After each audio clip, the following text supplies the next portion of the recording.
욥기 5장 전체인데 말씀은 1절부터 7절까지 말씀을 읽겠습니다. 욥기 5장 1절에서 7절까지의 말씀.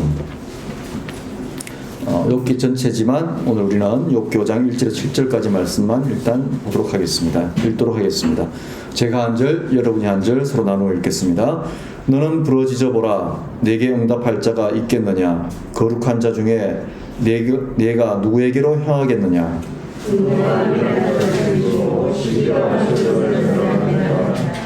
내가 미련한 자가 뿌리 내리는 것을 보고 그의 집을 당장에 저주하였노라.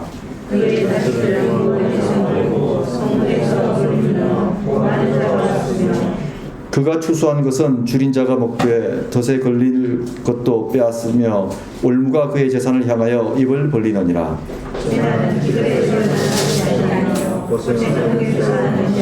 다 함께 있습니다. 사람은 고생을 위하여 났으니 불꽃이 위로 날아가는 것 같으니라. 아멘. 여러분들에게 퀴즈 하나를 내볼까 합니다. 여러분, 초장이 무슨 색깔이죠? 네, 빨간색. 진짜입니까? 시편 23편에 보면 초장은 푸른색입니다. 네, 넌센스 퀴즈였습니다. 지난 한 주 동안 어떻게 좀 평안하셨습니까? 좀 많이 웃고 좀 행복하셨는지 모르겠습니다. 참 그랬으면 좋겠는데 삶이 그렇게 마음대로 안 되죠, 그죠? 마음대로 안 되고 또 때때로 들려오는 소식들은 우리들 마음을 아프게 하는 소식들도 참 많이 들려오기도 합니다. 인생이 그런 것 같습니다. 인생이 이렇게 늘 기쁘고 즐겁고 행복했으면 참 좋겠는데 그런데 삶의 환경이 우리를 그렇게 만들어주지를 않죠. 그럼에도 불구하고 하나님께서 우리에게 주신 중요한 성품 하나가 있는데 바로 의지라는 것이죠. 어떤 경우에도 우리는 선택할 수 있다는 겁니다. 이 선택할 수 있다는 것이 얼마나 감사한지 모르겠습니다. 힘들고 어렵지만 내가 다시 일어서기를 선택할 수 있다는 것, 넘어지기보다는 다시 한번 도전할 수 있는 것을 선택할 수 있다는 것, 이 선택을 주신 하나님이 너무너무 저는 감사하다고 생각합니다. 특별히 우리 어린 자녀들, 우리 청년들에게 저는 참 부탁하고 싶은 말이 있습니다. 어떤 경우에도 넘어지거든 다시 일어설 수 있다고 생각하라는 것. 그 다음에 언제든 하나님은 피할 길을 만들어 주신다는 것. 제가 우리 젊은 아이들에게 이 이야기를 꼭 해주고 싶은 이유가 지난 한 주간 통계치를 보니까 젊은 아이들이 스스로 삶을 포기하는 비율이 줄어드는 게 아니라 갈수록 늘어나고 있더라고요. 아이들이 얼마나 힘들면 저럴까라는 생각에 아이들이 얼마나 자기 마음을 의지할 데가 없으면 그럴까 하는 생각이 참 마음이 너무 아팠습니다. 그래서 오늘 예배 참석한 우리 자녀들에게 꼭 부탁드리고 싶습니다. 언제든 다시 시작할 수 있고 일어설 수 있으니 넘어지더라도 괜찮다라는 말을 해주고 싶습니다. 오늘 성경에 보면 성경에 나오는 많은 사람들 중에서 가장 크게 넘어진 사람의 이야기를 계속하고 있습니다. 바로 그의 이름은 욥이죠. 이 욥의 삶이 지금 얼마나 큰 어려움에 큰 지경에 이르렀는지 그의 친구들이 와서도 그 모습을 보고 놀라고 애통해했습니다. 그런데 친구들이 이제는 이 욥에게 한마디씩 던지기 시작합니다. 욥에게 위로의 말을 던지기 시작하고 충고의 말을 던지기 시작하고 또 욥에게 하나님의 말씀으로 권면하기 시작하죠. 그 중에서 가장 먼저 입을 연 사람이 엘리바스라는 사람입니다. 근데 이 엘리바스가 5장에서 욥을 향해서 어떻게 시작하고 있냐면 하나님을 향해서 화를 내는 네가 지금 옳은가? 라고 질문을 던지고 있습니다. 사실 욥은 탄식하고 있는데 욥의 탄식을 이 엘리바스는 하나님을 향한 원망과 분노로 받아들이고 있는 것이죠. 그러면서 욥이 아무리 부러지져도 하나님을 대적하는 그의 부러지점을 들어줄 하나님, 거룩한 이들은 없다고 단정을 짓습니다. 그가 그렇게 해석을 하는 근거는 욥이 죄인이다라고 규정을 짓고 이야기하고 있는 것이죠. 죄인인 욥, 당신이 지금 이 겪는 고난과 삶의 재난은 당연한 것인데 마치 당신에게는 일어나서는 안 되는 일처럼 여기는 욥, 당신은 틀렸습니다라고 말하고 있는 거예요. 그런 당신이 하나님께 기도하고 부르짖은들 하나님께서, 거룩하신 하나님께서 죄인인 당신의 기도를 들어주시겠습니까? 라고 말하고 있는 겁니다. 즉 엘리바스는 욥의 고난을 욥의 삶의 결과로 해석하고 있는 것이죠. 그래서 사람은 고생할 수밖에 없는 구조를 가지고 태어났기 때문에 당신의 고생은 당연한 거고, 더욱이 당신은 죄인이기 때문에 죄로 인한 결과로 그런 재앙을 맞아들였기 때문에 당신이 하나님 앞에 분노하고 화를 내는 것은 틀린 일이다라고 말하고 있는 겁니다. 그래서 하나님을 향한 당신의 화와 원망을 거두어 들여라 라고 지금 엘리바스가 말하고 있는 것이죠. 욥을 향한 엘리바스의 권면, 여러분 어떻게 생각하십니까? 엘리바스의 말처럼 하나님께 분노하고 화를 내는 것은 옳지 않은 것 맞습니다. 우리가 하나님을 진짜 우리 삶의 주관자이며 우리 인생에 하나님의 섭리 가운데 우리 인생이 머물고 있다는 것을 믿는다면, 인정한다면 삶의 어떤 경우에도 하나님의 오르심을 인정하고 삶의 모든 형편 속에서도 자족하는 것이 성경적이면 당연합니다. 이러한 모범의 신앙을 보여준 분이 사도 바울이죠. 그래서 그는 빌립보서 4장 11절에서 어떠한 형편에든지 나는 자족하기를 배웠노니 라고 말씀하면서 하나님을 향해서 분노하거나 원망할 이유가 없다고 말씀합니다. 그러나 우리가 현실을 살아가다 보면 또 아직 우리가 미성숙한 탓인지 삶의 어려운 지경을 만나게 되면 우리 자신도 모르게 하나님을 향한 서운한 감정이 올라오는 것은 숨길 수 없는 우리의 솔직한 마음입니다. 여기 앉아 계신 여러분 중에 자신 있게 나는 태어나서 한 번도 하나님을 향해서 분노한 적도 없고 화를 낸 적도 없고 원망한 적도 없고 탄식한 적도 없다, 이런 분 계신가요? 금방 어떤 청년이 손을 팍 들라고 했는데 아니었습니다. 머리를 긁적하고 있는 거였습니다. 저는 깜짝 놀랄 뻔했습니다. 그렇지 않죠. 목사인 저도 그렇습니다. 저도 때로는 하나님 왜 이러십니까? 하나님 정말 이렇게까지 하셔야 됩니까? 이건 너무 하시잖아요 라고 할 때가 있습니다. 그 감정이 넘쳐오르기 시작하면 분노를 거침없이 표현하는 것이 우리의 인생사입니다. 사실 하나님께 내 인생이 전적으로 달려있음을 믿는다 하면서도, 이렇게 해서는 안 된다는 것을 알면서도 우리는 이런 잘못과 실수를 행하곤 합니다. 중요한 것은 그럴 수 있지만 하나님을 향한 불신앙으로까지 가서는 안 되겠다라는 겁니다. 하나님을 부정하고 믿음의 길을 벗어나는 정말 어리석은 미련함으로까지는 가서는 안 된다는 것입니다. 하나님은 다 알고 계십니다.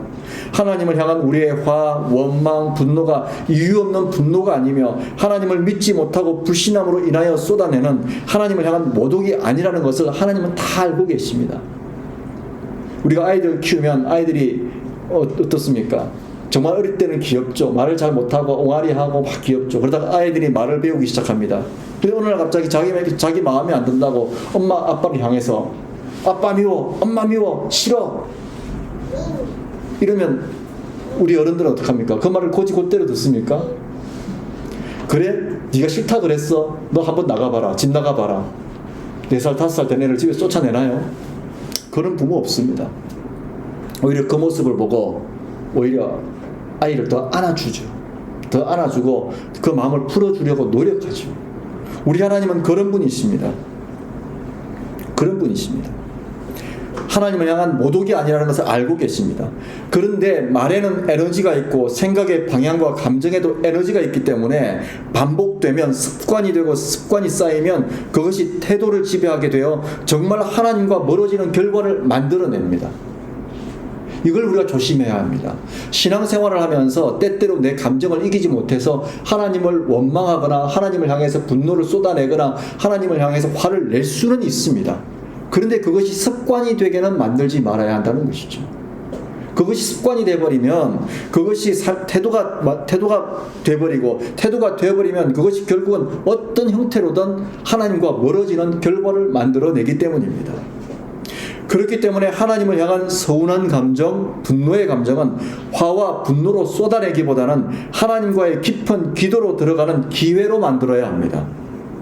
기도를 통해 속사정을 쏟아내는 것으로 표현함이 옳습니다. 이에 대해 예레미야 29장 12절 13절은 우리에게 이렇게 말씀하죠. 너희가 내게 부르짖으며 내게 와서 기도하면 내가 너희들의 기도를 들을 것이요 너희가 온 마음으로 나를 구하면 나를 찾을 것이요 나를 만나리라. 예레미야 33장 3절에서도 너는 내게 부르짖으라 내가 내게 응답하겠고 내가 알지 못하는 크고 은밀한 일을 내게 보이리라. 이렇게 말씀하고 있습니다. 우리가 살아가다 보면 때때로 하나님 앞에 정말 부르짖어야 할 때가 있습니다. 정말 화가 나서 내가 하나님 앞에 이럴 수 있습니까? 라고 말할 때가 있습니다. 네, 그렇게 하십시오. 단지 그것을 내 감정에 쓰레기들을 들이붓는 수단으로 만들지 마시고 하나님을 향해서 나아가는 기도로 만들어 주십시오. 그러면 하나님은 반드시 우리의 기도에 응답해 주십니다.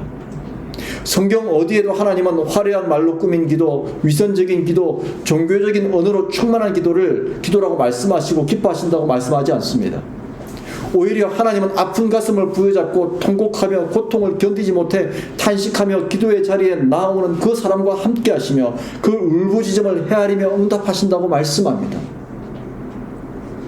사랑하는 믿음의 가족 여러분, 살아가다 보니 참 삶이 너무 어려워서 하나님을 원망하고 싶을 때, 분노를 쏟아낼 곳이 없을 때, 그때가 하나님께 나아가 나의 속마음을 쏟아낼 기도의 시간이 되었음을 기억하시기 바랍니다. 오늘날 여러분 세상 살아가다가 여러분 마음에 정말 끓어오르는 화가 있고 끓어오르는 분노가 있고 끓어오르는 서러움이 있다면 우리가 딱 기억해야 할 거 하나, 내가 하나님 앞에 무릎 꿇을 때구나. 내가 하나님 앞에 아릴 때구나. 하나님이 나를 만나 주실 시간이구나라는 것을 여러분 꼭 기억하시기를 주님의 이름으로 부탁드립니다. 하나님은 우리의 탄식과 아픔을 있는 그대로 온전히 받아주실 수 있는 유일한 우리의 주님이십니다. 원망과 분노는 하나님과의 담을 쌓는 어리석음이지만 아픔과 탄식을 품은 솔직한 기도는 하나님의 은혜의 통로를 여는 지혜로움임을 기억하셨으면 좋겠습니다. 자, 엘리바스는 이제 8절 이하에서 계속해서 욥을 향해 더 이상 분노하지 말고 화내지 말고 하나님을 찾고 하나님께 모든 것을 맡기라고 권면합니다. 하나님은 연약한 사람, 가난한 사람을 구원하시고 스스로를 지혜롭게 여기며 교활함으로 악을 행하는 사람들을 반드시 심판하신다고 말합니다. 그러므로 욥에게 회개의 자리로 나와 하나님의 용서를 구하고 구원을 받으라고 충고합니다. 이러한 엘리바스의 충고와 권면은 어느 한 군데에도 지적할 것이 없고 비판할 것이 없는 옳은 말입니다. 마치 시편을 읽는 것과 같은 느낌을 주는 옳은 말씀입니다. 그러나 아무리 옳은 말이라 할지라도 그 말을 어디에서 누군가에게 적용할 것인가는 매우 중요한 것이죠. 엘리바스의 말이 틀린 말은 아니지만 욥의 경우에는 해당이 되지 않는 말이기 때문입니다. 앞서 말씀을 드린 것처럼 말에는 에너지가 있기 때문에 말은 반드시 영향을 미치고 어떤 형태로든 결과를 만들어내게 되어 있습니다.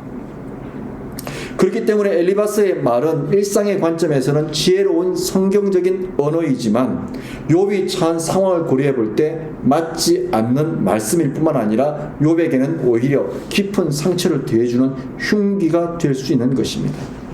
우리에게 무엇을 교훈합니까? 아무리 성경 말씀을 인용하고 성경적인 언어가 옳다 할지라도 때와 장소, 대상을 가리지 못하면 말씀도 상처의 도구가 될 수 있음을 교훈합니다. 무서운 이야기죠. 하나님의 말씀도 상처의 도구가 될 수 있습니다. 성경은 말씀합니다. 하나님은 사람이 아니시니 거짓말을 하지 않으시고 인생이 아니시니 후회가 없으시도다. 어찌 그 말씀하신 바를 행하지 않으시며 하신 말씀을 실행하지 않으시랴. 맞습니다. 하나님 말씀은 이런 말씀입니다. 그런데 문제는 이 말씀을 왜곡하고 말씀으로 거짓을 꾸미며 하나님의 말씀만 들이대면 무조건 모든 것이 정당화될 수 있다고 생각하는 사람들입니다. 어제 한 통의 전화가 왔습니다. 저에게. 목사님, 어떤 청년이 목사님을 뵙고 싶어 해서 연락처를 남기고 갔습니다. 제가 아는 집사님한테 연락이 왔어요. 목사님을 많이 찾더라고요. 그래요? 이름이 뭐죠? 이름을 이야기를 해줘요. 자기 전화번호를 남기고 갔다 그러더라고요. 근데 목사님께 꼭 드리라고 한 게 있는데 그게 뭔지 봐도 됩니까? 물어보고 내가 한번 열어보세요. 제가 멀리 있으니까 펼쳐봤더니 신천지 관련된 신문이었어요. 그리고 거기다 메모를 하나 탁 남겼더라고요. 성경 구절 한 구절 탁 남기고 자기 전화번호 탁 남기고 마음의 선물입니다. 이렇게 저한테 전달해 주라고. 그래서 가만히 생각해보니 그 젊은이가 누군지 기억이 났어요. 그 젊은이가 누군지. 몇 년 전에 제가 몇 번 상담을 했던 친구입니다. 이 친구가 의무소방관 출신이었는데 어떤 사고로 인해서 원래는 아주 전도 유망한 국악인이었어요. 국악한. 그러다가 몸을 다치는 바람에 거기를 더 이상 못하게 되고 그러면서 자기는 꼭 다시 할 거라고 이제 그러다가 방황하던 중에 저를 만나가지고 이제 저하고 오랫동안 상담을 했던 친구였어요. 그러다가 어느 날 갑자기 사라져버렸어요. 연락도 없이. 근데 몇 년 만에 나타나서 이제 신천지 신문에다가 성경 구절 한 구절 적고 마음의 선물입니다. 여러분 그게 마음의 선물인가요? 아무리 하나님 말씀을 할지라도 아무리 하나님 말씀이라 할지라도 우리가 정말 주의해야 할 신앙의 태도는 하나님 말씀이 말씀되게 해야지 하나님 말씀을 왜곡하고 하나님 말씀을 변질시키고 그것을 사람에게 상처를 주고 넘어뜨리는 도구로 사용한다면 그것은 문자로는 하나님 말씀일 수 있지만 영적으로는 하나님 말씀이 아니라는 사실입니다. 하나님 말씀을 풍성히 알고 암송하고 삶 속에서 끊임없이 적용하는 것은 매우 중요하고 바른 신앙의 삶이지만 그것이 자칫 다른 사람을 판단하고 정죄하는 수단, 그 삶에 대한 깊은 이해를 외면한 채 상대를 때리는 수단이 될 수 있음을 우리는 기억해야 합니다. 이것은 신앙의 연륜이 깊을수록 더욱 조심해야 합니다. 사실 그래서 저는 목사로서 굉장히 두려울 때가 있습니다. 설교 준비할 때도 두려울 때가 있습니다. 오늘 내가 하는 이 설교가 이 인용한 이 하나님 말씀이 사람을 때리면 어떡하나, 영혼을 때리면 어떡하나, 하나님의 사랑에 매라면 상관이 없지만 나의 인간적인 본성에 의해서 내 감정에 의해서 상처를 주면 어떻게 하나 라는 두려움이 저에게도 언제나 있습니다. 실상 성경 공부를 깊이 있게 하고 다룬다는 이단에 속한 사람들, 또 성경에 대한 과도한 지식만을 추구하는 사람들에게 쉽게 발견할 수 있는 신앙의 잘못된 태도이기도 합니다. 이런 사람들에게 성경은 사람을 살리는 말씀이 아니라 자신의 지식을 자랑하고 신앙의 우월의식을 드러내는 교만의 도구이며 사람을 상처내고 죽이는 도구에 지나지 않습니다. 혹시 우리는 그런 적이 없는지, 내가 그런 잘못을 한 적은 없는지 우리 스스로를 돌아보고 반성했으면 좋겠습니다. 우리도 신앙생활하면서 이런 잘못을 하지 않도록 하나님의 말씀을 알되 내 속에서 깊이 체화되지 않으면 함부로 권면하는 도구로 사용하지 말아야 할 것입니다. 성령님이 주시는 감동이 없을 때는 차라리 침묵이 미덕이 됨을 기억해야 할 것입니다. 또한 상대에 대한 깊은 이해와 기도가 앞서지 않은 상태에서 우리의 기준으로 말씀을 들이대는 어리석음을 멀리해야 할 것입니다. 실제로 목회하다 보면 목사인 저보다 말씀이 더 뛰어난 성도들을 만날 때가 있습니다. 저보다 더 많은 성경 구절을 암송하시는 분들을 만날 때가 있습니다. 그런 분들 보면 존경스럽죠. 또한 한편으로는 염려스러울 때도 있습니다. 왜냐하면 하나님 말씀을 아무렇게나 아무 데서나 적용할 때입니다. 사랑하는 믿음의 가족 여러분, 하나님의 말씀은 거룩한 말씀입니다. 생명을 살리는 말씀이며 상처를 싸매어 치유하는 말씀입니다. 약을 적재적소에 사용해야 하듯이 말씀도 때와 장소, 상대의 삶에 대한 깊은 이해 가운데 선포되어야 함을 기억하십시오. 지혜로운 말씀의 도구로, 말씀의 통로로 쓰임받는 저와 여러분이 되기를 간절히 기도합니다. 이게 그리스도인의 진짜 지혜예요. 말씀을 언제, 어디서, 어떻게, 누구에게 적용하고 권면할 것인가를 아는 지혜. 계속해서 17절 이하의 말씀을 보겠습니다. 계속해서 엘리바스는 욥에게 회개를 촉구하죠. 욥이 진심으로 회개하고 돌이키면 하나님께서 욥을 구원하시고 축복하실 것이라고 말합니다. 앞서 살펴본 말씀들과 연결된 말씀인데 이번에도 문제는 또 뭘까요? 엘리바스가 하나님의 관점으로 말을 하는 듯 하지만 하나님에 대한 제한된 지식을 가지고 말하고 있음을 우리는 발견하게 됩니다.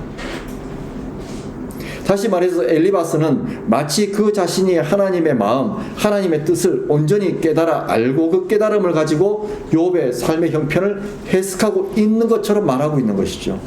마치 하나님이 너에게 이렇게 말하라고 시켰어 라고 하는 듯한 행동을 보여주고 있습니다.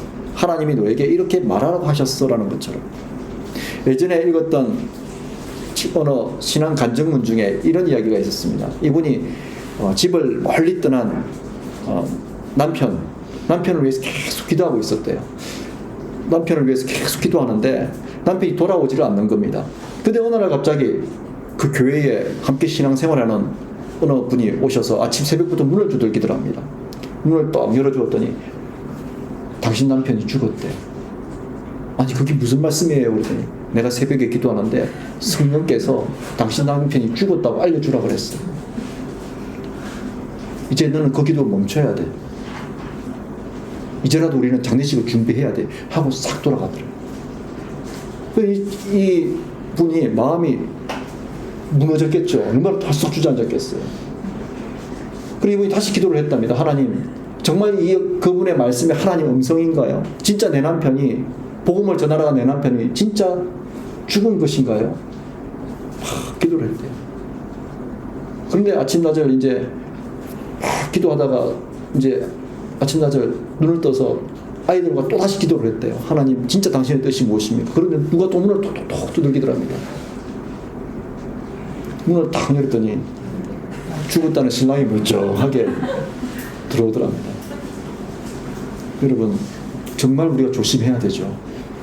진짜 우리가 주의해야 되죠. 하나님이 너에게 이렇게 말하라고 시켰으라고 하는 듯이 행동하는 이 엘리바스에게도 그런 지금 문제점이 보이는 것입니다. 이러한 엘리바스의 모습은 마치 매우 영적인 경지에 이런 듯한 모습으로 비춰질 수 있고 성숙한 신앙인의 모습으로 비춰질 수도 있습니다. 그러나 이것은 분명 자신의 지식으로 하나님의 모습을 제한하는 것입니다. 왜냐하면 욥의 고난은 죄의 결과가 아니며 하나님의 징벌이 아니기 때문임을 우리는 이미 성경을 통해서 알고 있기 때문이죠. 사실 우리가 신앙생활을 하면서 이런 잘못을 범할 때가 많습니다. 내가 믿는 하나님을 내가 만든 틀 안에 맞추어 놓고 그 틀을 기준으로 모든 삶의 상황을 이해하고 상대방을 해석하는 것. 내 남편도 바라보고 내 아내도 바라보고 내 자식도 바라보는 것. 교회 집사님도 바라보고 장로님도 바라보고 목사님도 바라보고 내 기준에서 봤을 땐 내 기준이 하나님의 기준이기 때문에 다 틀린 거라고 말하는 사람들. 그렇죠? 특별히 목회자들과 교회의 지도자들이 매우 조심하고 경계해야 할 신앙의 모습입니다. 하나님에 대한 자신의 경험과 이해를 일반화하여 그 하나님을 다른 사람에게 강요하는 경우 정말 조심해야 합니다. 하나님은 우리의 생각과 틀 안에서 제한받으시는 분이 아니십니다. 하나님은 우리의 모든 생각과 지혜를 초월하여 계시는 분이십니다. 우리의 이해의 대상이 아니라 우리가 연구해서 정복할 대상이 아니십니다. 하나님은 오직 우리가 믿고 따라야 할 참 주님이시며 우리가 영원히 머물러 있어야 할 우리 인생의 울타리이십니다. 다시 말해서 우리가 하나님의 틀 안에 들어가 있어야지 하나님을 우리 틀 안에 가두어서는 안 된다는 말씀입니다. 그렇기 때문에 하나님이 내 안에서 내가 원하는 대로 활동하셔야 하는 것이 아니라 내가 하나님 안에서 하나님이 원하시는 대로 행동할 수 있어야 합니다. 사랑하는 믿음의 가족 여러분, 내 지식과 경험 안에 하나님을 가두어 놓고 말하고 판단하는 것이 아니라 내가 하나님 안에서 하나님의 뜻 가운데 말하고 행동하는 지혜로움이 우리 가운데 있기를 간절히 기도합니다. 오늘 우리에게 주신 이 욥기 5장 세 가지로 요약할 수 있습니다. 첫 번째는 하나님은 우리의 탄식과 아픔을 있는 그대로 온전히 받아주실 수 있는 유일한 우리의 주님이란 사실입니다.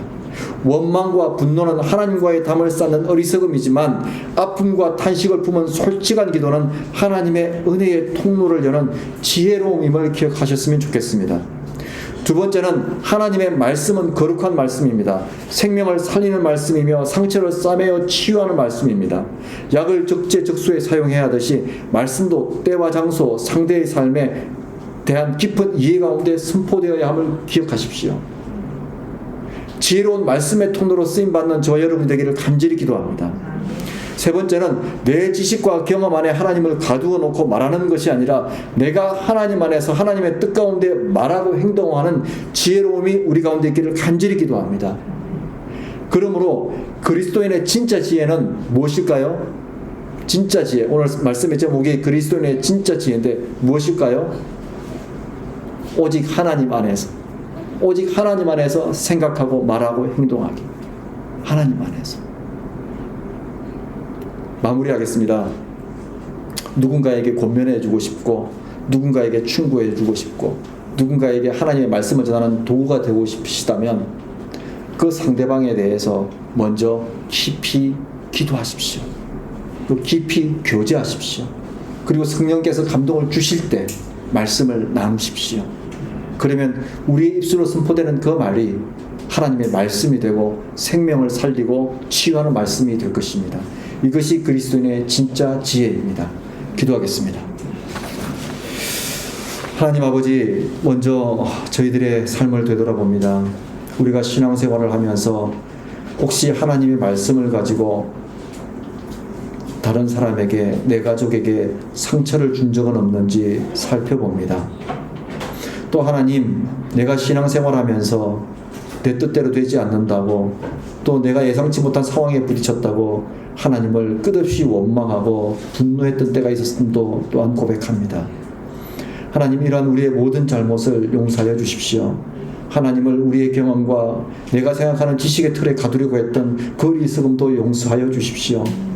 하나님, 다시 한번 우리가 지혜로운 그리스도인이 될 수 있도록 내 마음속에 하나님을 향한 분노와 하나님을 향한 탄식과 하나님을 향한 원망이 솟아오를 때 기도하는 시간이 되게 도와주시고, 하나님 안에서 내가 살게 도와주시며, 우리가 전하는 하나님의 말씀이 오직 살리는 말씀만이 될 수 있도록 우리를 하나님의 지혜로 끌어안아 주십시오. 이러한 저희들 모두가 될 수 있도록 주여 인도하여 주십시오.